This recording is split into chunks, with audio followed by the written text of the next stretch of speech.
Hello and welcome to Froch on Fighting with me, Carl Froch. Here we are at the O2 Arena. This is where I boxed Mikel Kessler in that rematch. What a night that was. Anthony Joshua has just taken on Jermaine Franklin in a performance that I thought could have been better if he wanted to make a statement to the other heavyweights.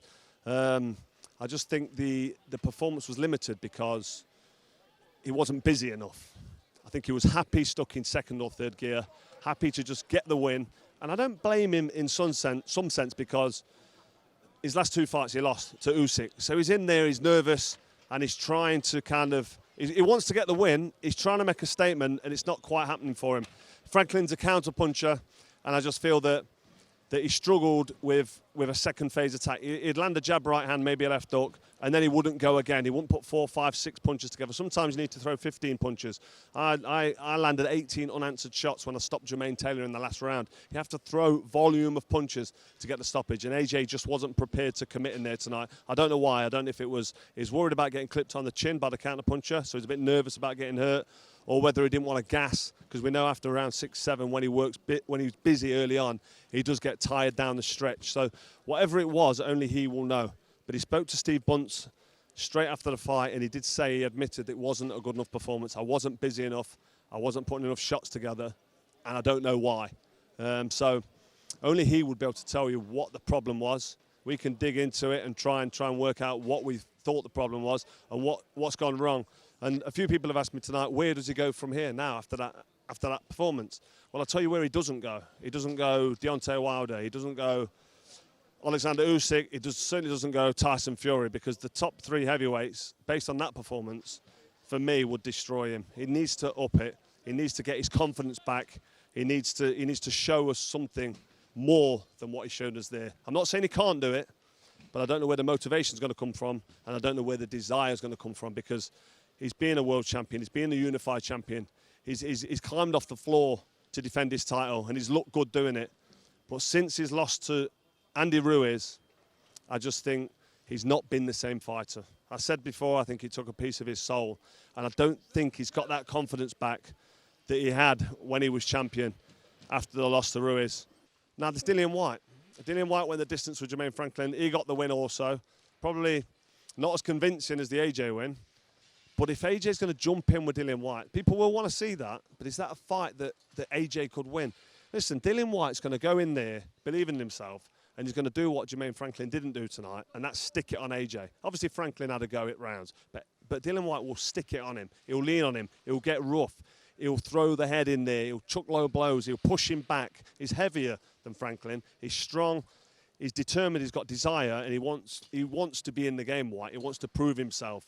So I just think a rematch with Dillian Whyte is so dangerous for AJ, but it's a great fight. It's a fight I'd want to see. Who do I think wins out of Dillian Whyte and Anthony Joshua? I just think it's a really close fight. It's a 50-50 fight. And if AJ's got his eye on the prize, and the prize should be back to being world champion, one of the major, but the WBC, the IBF, or the WBA, I think he should be going in there, dismantling Dillian Whyte, putting it on him, trying to force a stoppage or winning the convincing points decision. And I don't think he can go in there and stop Dillian Whyte based on that performance. I don't think he can outpoint him convincingly. So he's in a bit of a stalemate position for me. I don't know where he goes. I'd have to see him in the gym, see him in sparring, and be round his camp. But all I know is tonight, he looked like he didn't get out of third gear. And let's say we've got 5 gears to go through. He came out of second towards the end of the fight, and he started putting shots together from round 8. But he never went for that finish. He never showed any tenacity or anger. He never showed any, like he meant business at all in there. He was a little bit tentative behind the jab. He was holding up close, and he never really went for that finish, that killer instinct that we've seen previously. I go back to it again. Since the Ruiz loss, he's just not been the same. And I don't know how he's going to break out of that mindset. Also, I'd like to address, Anthony Joshua said something about me. He mentioned Amir Khan as well. He's talking about people talking rubbish about him. I'm being choice with my words there. When we talk about him, and it can come across as being negative or like you're anti-Anthony Joshua, and I'm not. I want Anthony Joshua to do well. I want him to be back at world level and achieve great things.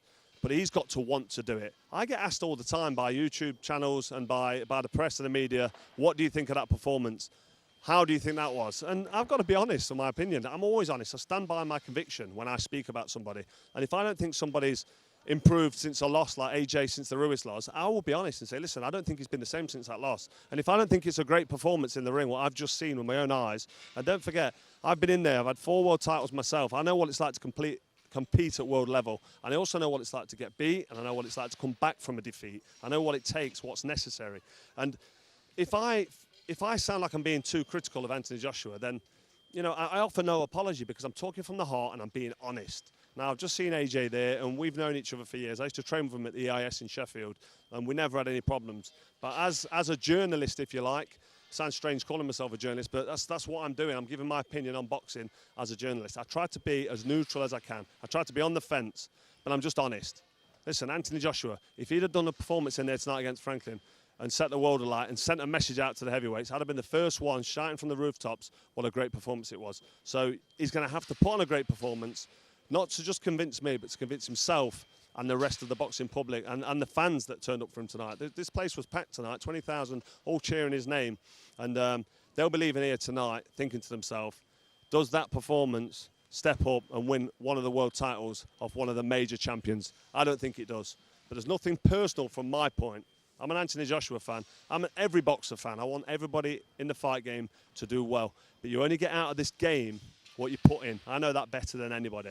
You've got to train hard, you've got to have the desire, you've got to make sacrifices, you've got to commit yourself day in, day out. But more than all of that, you've got to believe in yourself. And I just think at the minute, Anthony Joshua lacks belief.